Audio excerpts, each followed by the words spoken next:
Honestly, Lord, we just pray for Audrey as well. For all these things, Jesus.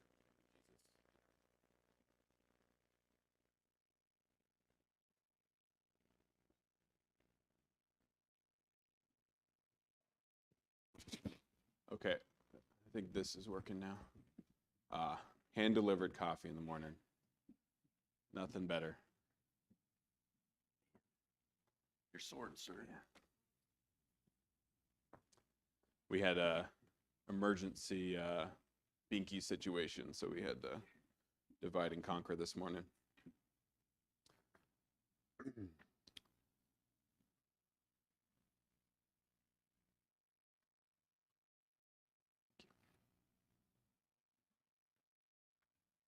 Thank you, Maya. Okay, the first thing we're going to do after our prayer is to review what we talked about last week.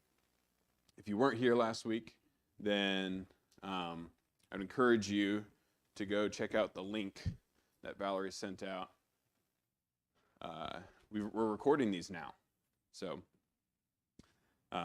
if you aren't sure what I'm talking about, then go check that out. Hopefully that'll clear up some things.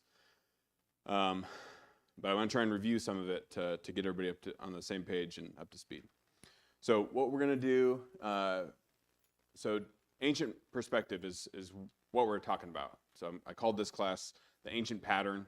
And so it's this idea that the men that wrote the Bible millennia ago may have had a different perspective on things than we do. They had a different culture and a different language and a different way of seeing and being in the world. And so to read them well, we need to step into that culture, that idea, those ways of being, because, and we need to do that intentionally. Otherwise, we might walk away with things that are a bit wonky. And so, so that's the first goal, is that we better understand the ancients so that we can better understand the Bible. But also, I think that this ancient way of looking at the world was incredibly useful and very practical. And our modern way of understanding the world sometimes leads us into dead ends and bad things. And that's kind of how I see the 20th century, is like the culmination of what modernity brought us to was just the Holocaust and millions of people dying in Russia and China, and the horrors of the 20th century were all brought about by our best thinkers trying to put modernity into practice. And so I think I don't imagine that we're all going to become ancient people, or we're going to adopt a new way of seeing the world at all times or anything like that. But I do think that this can provide some tools for us to better approach the problems in our lives and the way of thinking. And again, all of this is kind of ultimately pointed at the prophets, which we're going to touch on at the last six to 8 weeks of this class. We're going to be better readers of the prophets by understanding some of these things. So the first thing I want us to do, let's see, can you go one forward, Carrie? I really appreciate Carrie. I asked her last minute 2 weeks ago, hey, it's not a big deal to stream a whole nother thing in the morning, right? And she was like, oh yeah, I'll figure that out.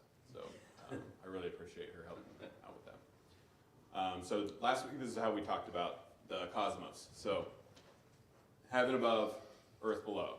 That's how the ancient people thought about the cosmos, and that's how 99.99% of humanity has experienced the cosmos, right? It was until relatively recently that we realized we're sitting on a planet which rotates around the sun. And so when I walk out my door, I see the heavens above and the earth below. And at night I see the host of heaven above. And I don't go outside at night because I'll get eaten by something. But if I were to go out at night, the earth would still be below. And these cultures were typically regional cultures that had no investment at all in a flat earth theology. They just knew that the earth was flat. Right. And when they globe or circle other than the circle of the firmament. So Yeah. it's not, when you talk about the cosmos, it's just a regional understanding, geocentered, earth-centered. And so you really got to consider that even the depiction of a circle, they didn't relate to that. Yeah. Well, so the reason I put it in a circle, well, the reason the author put it in a circle, and I'm doing it as well, is because of how we're going to talk about time. And so that's going to be next week, is the idea of time in the Bible, and how that kind of gets set up against a more positive view of space, or how we ought to thrive. One more element of the construction. Yeah. So I'm presenting it this way, and in some sense we can. I think they would have a conception of a circle, just because that's what happens, right? The sun arcs over their heads, and then the moon comes up and arcs over their heads, and the stars all arc over their heads, except for a few, the 5 wonky ones that aren't obedient to the circle. Those are the planets. And so if they are paying attention, and ancient people are, I think they would have a conception of a wheel or a circle, in some sense that kind of surrounds them. Do you think that would be fair? Or? Well, as far as what you would class today as the wise men in those ancient civilizations, the wise men observed nature and they understood the arc of the sun, the arc of the moon, and the arc of the stars. Yeah. They understood that. Yeah, and to a much greater degree than most of us do, because we don't look up at the skies very much. Okay, so go one more, if you could, Carrie. Okay, we also talk about symbols. And so using this picture, can somebody give me a good, well, I guess it has it up there, physical embodiment of a spiritual meaning. But if somebody did their homework this week, can you say, oh, I definitely found a symbol in one of our readings? And somebody raise their hand and give me an example of a symbol that they found this week.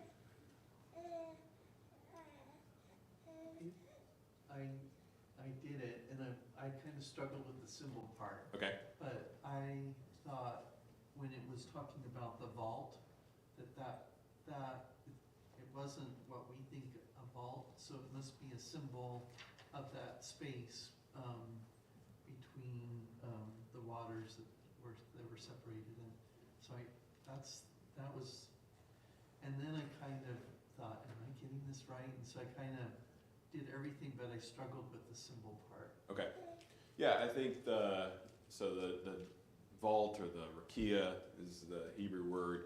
I think that could be, but I think it's tough, because when we think about symbol, we want a physical embodiment of something. So I do think that ancient people probably thought there was a something that was keeping up the waters above, separated from the waters below.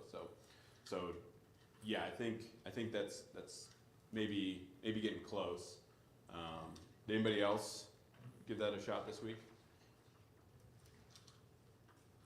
So to encourage you to do your homework, I'm going to bribe you. And so Bobby made an effort. I'm giving him a $5 Starbucks gift card. Good job, Bobby. Anybody else give it a shot? No?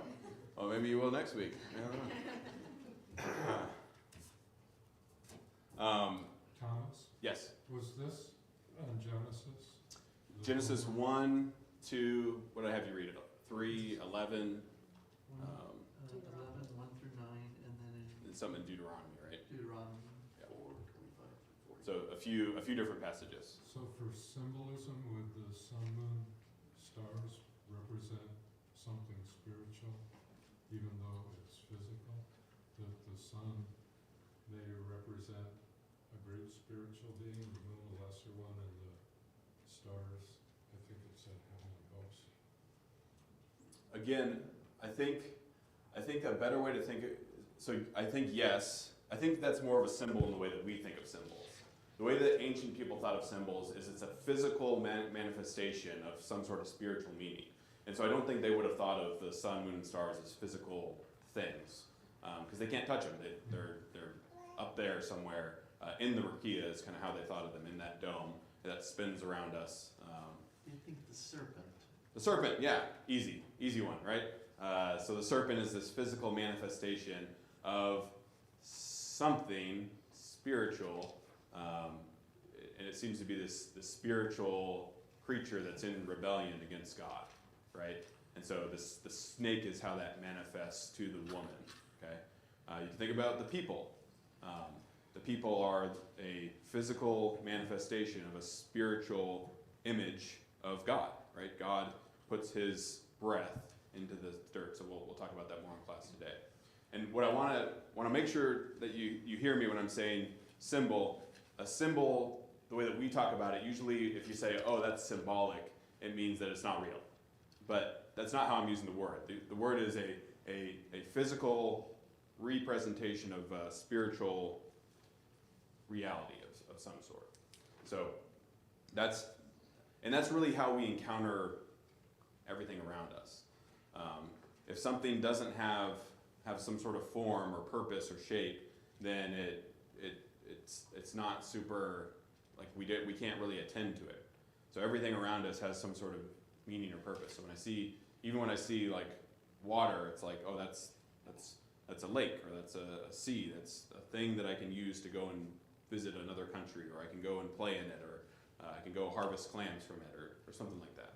So hopefully those ideas will make a little bit more sense as we keep going on.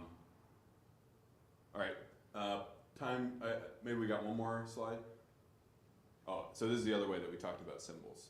So the idea of a higher identity, so vehicle, can kind of be specialized into different identities. So a boat versus a chariot. So those are both kinds of vehicles. And so when you use this kind of hierarchy to understand the world, that's how we naturally do it. But this doesn't make sense to a pure materialist, because a pure materialist just says no, everything is it just exists. But if everything just exists, then how do you pay attention to any one thing? How do you make decisions about your life or go about doing anything? And the materialist would say, oh, well, you don't. You don't have free will. Everything just exists. You just everything happens to you, and there's no meaning in anything. But that sounds like a terrible way to live, and that's not how we live. And so so that's why we're looking back at a more ancient way to live. So does this idea of the symbol as a higher identity make sense? Like, give us an example in what we read of that.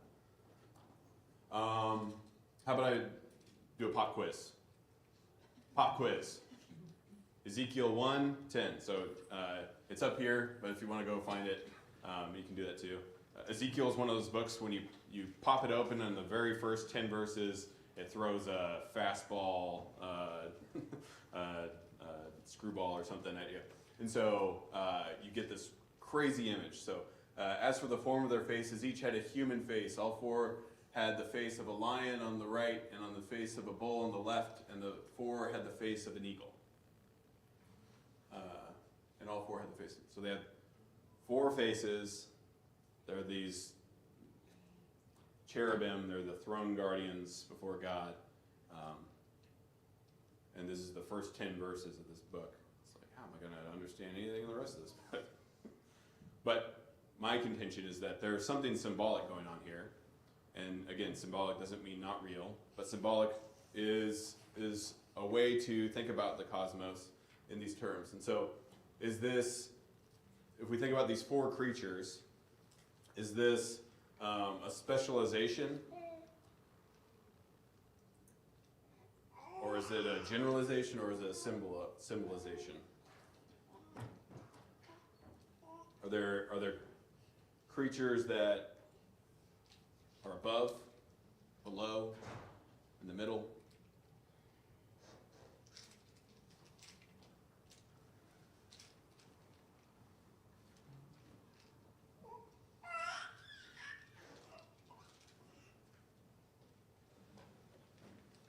I think B, symbolized, because we're talking about symbols. Right, but this is how symbols also work, right? So if you specialize, that's what we talked about before, where you have the vehicle becomes a chariot or a Oh, okay. boat, right? So that's a specialization. A generalization would be going the other way. So boats and chariots become like vehicles. Okay. A generalization. But keep going. Symbolizing. So they're two separate things. The thing that is similar to them is at the top, but they're all going towards the middle to point to some other kind of unnamed thing.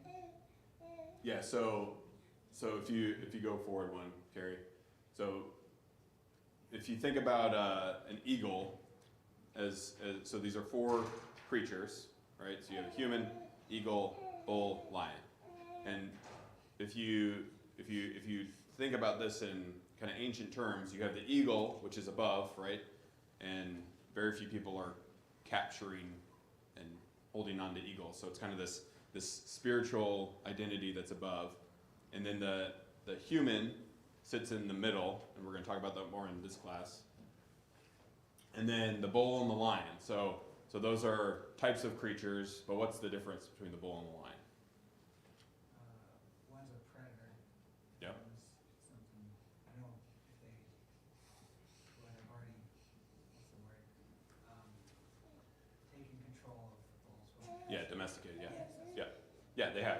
Yeah, so they offer bulls on the Yes. altar and stuff. So a bull is a domestic animal, and a lion is like a wild animal, right? And so those are types of creatures. And then why are humans in the middle? Any guesses? We're going to talk about it in class, but wondering if anybody thought. How's a human in the middle of these 2 spheres?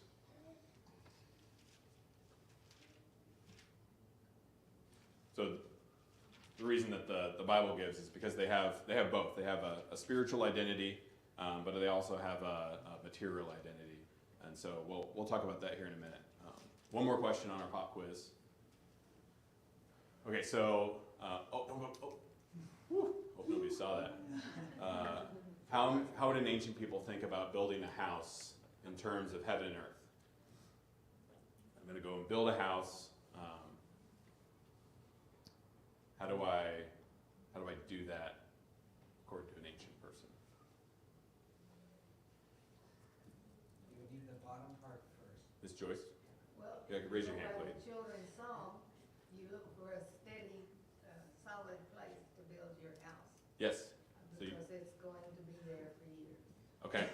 So you need a foundation for sure.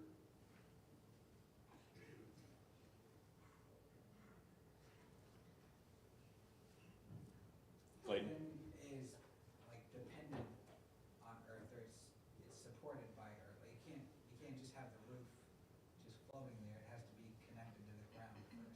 yes. So the earth supports, and that's an important function of earth. It supports.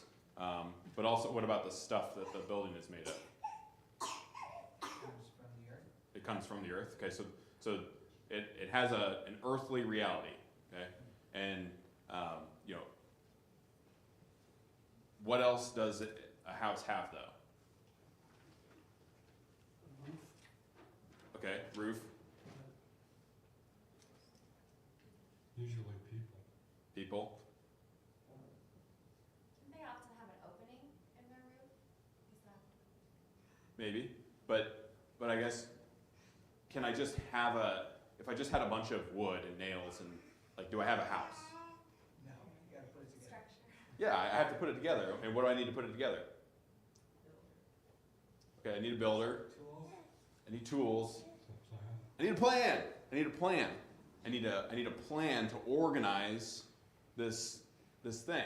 Okay, and the plan, we're and this, maybe this is a really good lesson for us to learn, is that we're so materialist that we understand that, oh yeah, you just have stuff and that makes a house. But stuff doesn't make a house if you don't have a plan to organize the whole house around. Okay, so again, we're slowly shifting away. So hopefully this isn't too painful from a materialist perspective to a more ancient perspective. And the plan, you can put the plan down on a blueprint, right? But that again is just another manifestation, a symbol of what the house is going to be. right? It's this pointer to how I want the house to be. And so the heavenly reality of how I want my house, when it matches up and aligns with the earthly reality of what I can actually make, then that's the house, right? And we could also talk about the function of the house, of I'm going to use this house. And so when does a home become a house? It's like when it starts being used, and when it starts the functioning. Okay, anyways. So what you're saying is the ancient person, when he considers an existing structure, an existing building, the ancient person relates to a known analog of something in his world, being it a builder, a plan, materials, the actual construction team, all of those things. We, on our side, we think in terms of spoken into existence. And the ancient person didn't necessarily believe that things just got spoken into existence. Can you explain what you're talking about a little bit more? Well, I think you might be onto something, but I don't know.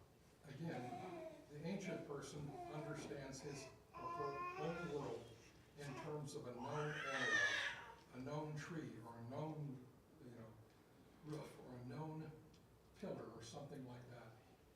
He understands things in terms of a known analog. To introduce something else that is outside of their experience is not necessarily logical in terms of the local cultures that you're talking about right here. Yeah, maybe something like that. I guess what I'm suggesting is that we do something very similar, Sure. but we kind of ignore it because we think in materialist terms for the most part.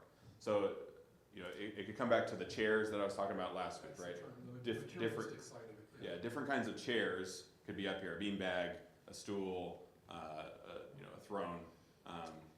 Those are all chairs, but they're chairs because we have this higher idea of what a chair is. And a rock could become a chair if I have the need for a chair, but it's not a chair until I kind of turn it into one through encountering it. Yeah. So, we talked a little bit about this last week about, at least in the example of Genesis, how God took something in chaos and brought order to it Yes. with the elements. And so I didn't think about that in your question until I reread it and said a building. It's not the house we're talking about, but the building of the house that we're talking about. Much like the story of the creation of bringing order out of chaos. Yeah. And then I was thinking about our garden, and we have dirt and compost in bags, but it's not a garden until I bring order to put it in and Exactly. dig it up. And so in terms of heaven and earth then, is it there, so explain that part. So heaven is where these patterns come from. Okay. So we think they come from our brain, but we all share the same patterns, right? We all think about chairs in roughly the same way because it's a pattern that's common to all of us. And so in the same way, the building comes about because there's a pattern for buildings. But we have different kinds of buildings, right? But they're all patterned. And so, if you're thinking about the creation of heaven and earth, and then God ordering the cosmos, he brings the order from heaven and it manifests itself on the earth. And then he makes an image of himself, which is meant to do the same. Take these heavenly patterns and then turn them into earthly realities is the pattern. So let's go through into the class a little bit. Man, like 12 minutes left in class. We'll skip this one. We've been talking about that the whole time. Okay. So this is kind of what I'm how we can think about it. So if you turn to Genesis 1:27, we have this idea of the image of God. We've talked about this a lot. So God created man in his own image. In the image of God, he created him. talk about the third line in that verse in just a minute. But for now, we have the Creator, who we can all agree he exists before the cosmos, before the universe, and then he creates heaven and earth, and then he creates Adam in the middle of heaven and earth. And so this is one of the reasons why humans are in the middle, is because we are mediators between heaven and earth. I take these spiritual patterns and I can turn them into physical realities in a way unique to creatures, right? There aren't, you don't see a lot of other animals creating and manifesting spiritual patterns into earthly realities, right? Not a lot of buildings, with the exception of maybe beavers, but this idea of heavenly patterns into earthly realities. And so Adam, there's a reason that the Adam bubble kind of looks like the creator bubble, is because we're an image of God. And so we are to order and create flourishing in the same way that God does at the beginning. Does that make sense? Okay. Go to the next one, Carrie. And then we can think about this even more. And so the cool thing about, you guys know the term fractal? Have you ever seen a fractal image where it's like if you zoom in on it, it's just the same picture, and you can keep zooming and it's just the same picture all the way down. It's a fractal image. So that's the way that symbols work when they're true symbols, is they work all the way down and they can work all the way up. So if you think about man, so if you turn to Genesis 2:7, this is probably a verse we're comfortable, or we're all familiar with. Then the Lord God formed the man of the dust from the ground and breathed into his nostrils the breath of life, and the man became a living person. Okay. And I wish Jan was here, because he asked me a tricky question at the end of our last class. He said, why is Genesis 1 different from Genesis 2 when it seems like it's talking about the creation? And one of the answers is that I think there are two different kinds of stories aimed at two different kinds of things. And so for the materialists in us, we want to understand the facts, right? What was the video recording footage? What did that look like at the very beginning of the creation? But this isn't a story written by materialists for materialists. It's written by an ancient person for ancient people. And so for us to look at these two stories, I think we could see that, in Genesis 1, we see God as the creator who brings forth this order and flourishing from chaos, from the chaos waters. And then in Genesis 2, we have this different presentation where there's not enough water, right? It's an arid desert. And then God brings forth some water to water the ground. And then he takes this mud, this dirt, and he breathes life into it. And then that's the person. And so are we the image of God? Yes, we are the image of God. Are we also creatures that are spirit and matter? Yeah, we affirm both those things. And I think that's because we have these two stories that are right next to each other. And so I think trying to squish them into each other and say, oh, well, it happened in maybe day 3 because there's the plants, but there would be day 4 is the sun, and it's like trying to smush them into each other is beside the point. Because what they're trying to do is teach us, again, these heavenly meanings more than these what you might see if you had a video camera there. I know maybe that seems scandalous or like strange, but any thoughts on that? I think it's a really important idea. Maybe before you give your thoughts, I can give a couple more examples. So, you guys know the story of the boy who cried wolf? Okay, so I tell that story to Kai a lot because he's the kind of kid that needs to hear that story a lot. And why does he need to hear that story a lot? Well, because he exaggerates and the world ends when he stubs his toe, and so it's important for me to understand, there's a time and place to scream for help, but like stubbing your toe is not the time and place, because I'm going to drop everything and run. But if you do this all the time, I'm going to stop doing that, right? And so I'm trying to get him that heavenly idea by giving him the story. Now, when Kai grows up in 3 years and starts thinking about things, more realistically, he's gonna find out that Wikipedia exists, and he's gonna go look up the boy who cried wolf and say, "Dad, there wasn't a boy who cried wolf." I'd be like, "No, there is. You are the boy who cried wolf, right?" Right? You're manifesting this pattern in the way that you're acting, and the reason that we have this story and it's part of our culture is because this pattern just comes up again and again, and we need a way to help people, sometimes kids, sometimes adults, understand that this isn't the right way to behave. And so you could take the Holocaust, for example. Okay, so the Holocaust happened, but the fact that the Holocaust happened is less important than the way that we think about it. Because the meaning of the Holocaust is this really important thing that happened in the last century. Okay? But it's important because it shows us that there is a possibility within all humans of committing this kind of horrible atrocities on other humans. Right?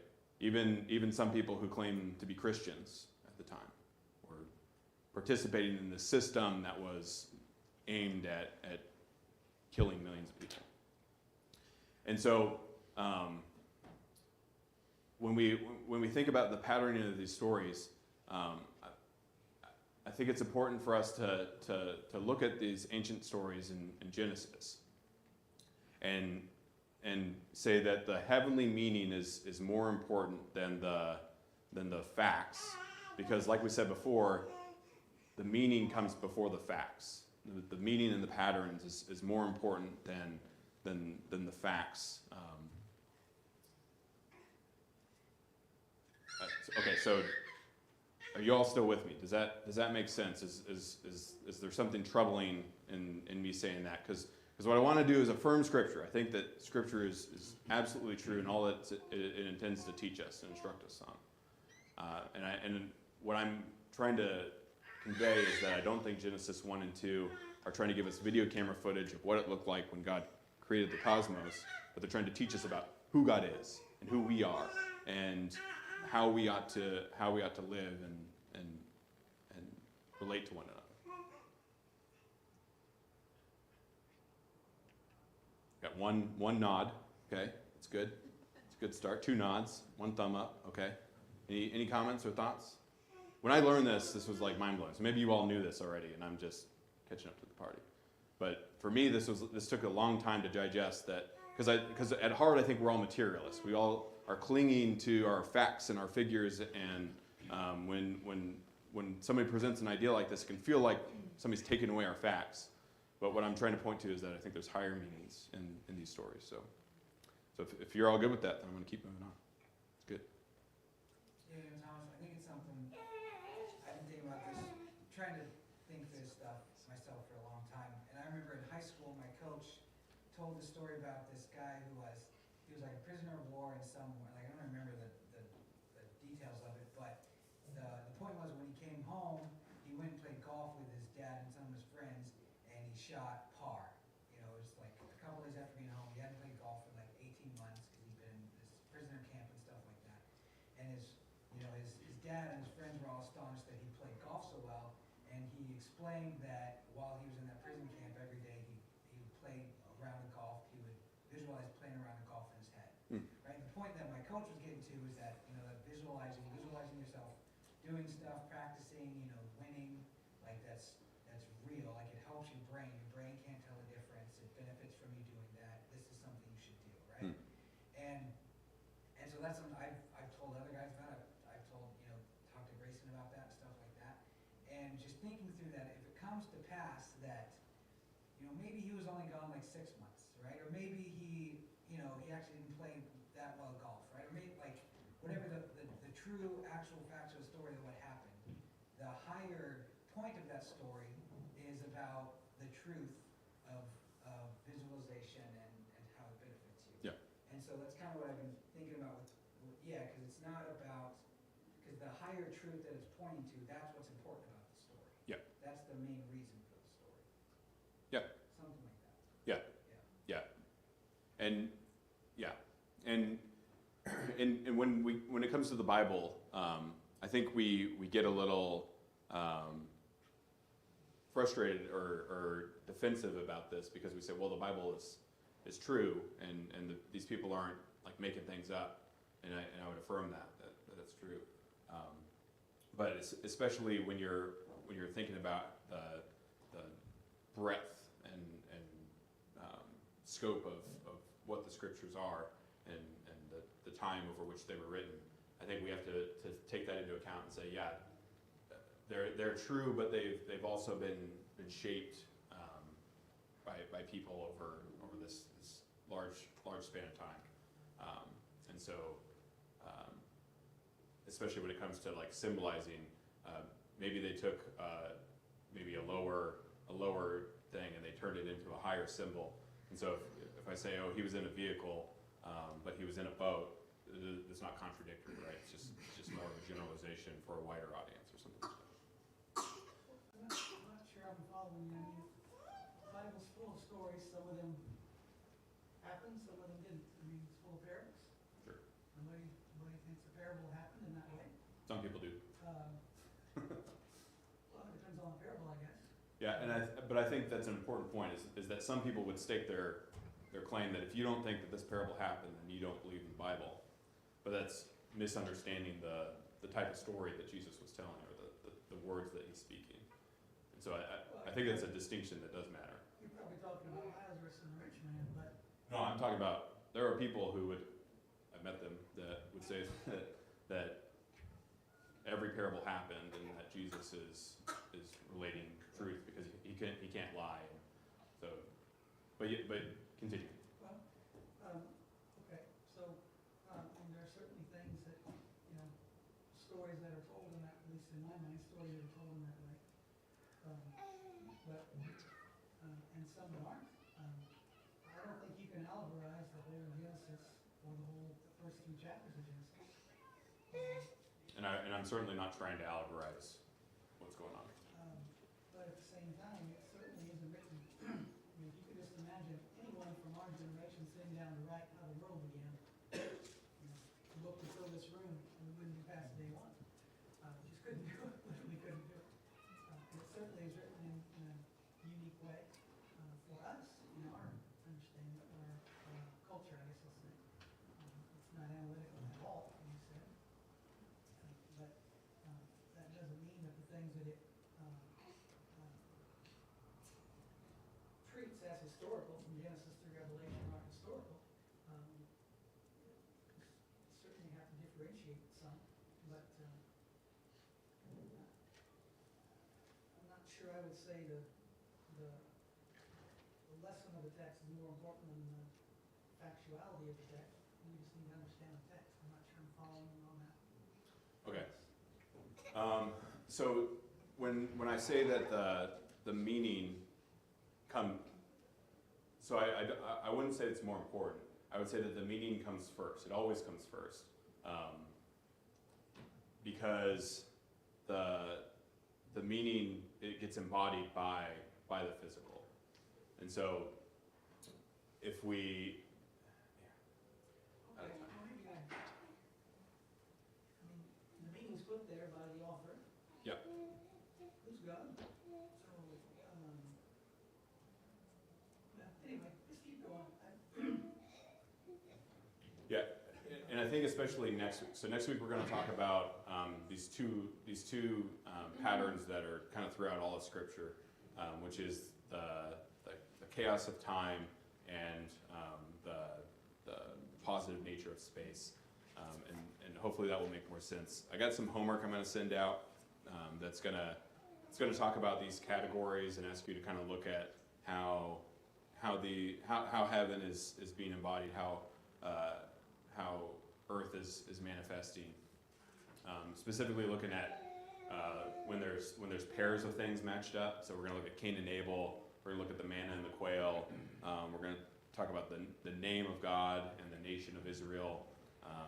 Adam naming the animals. Abraham hosting angels. So these interactions, and maybe this will make a little bit more sense. If you go to one more slide, Carrie.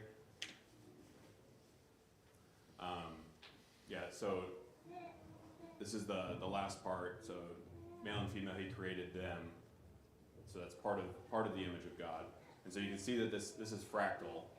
That's what I was talking about. So if you're zooming in, then it keeps going further and further down. And then one more, Carrie.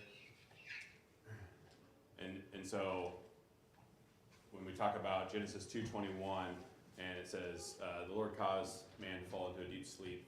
He took one of, so our translations often say ribs, close up that place.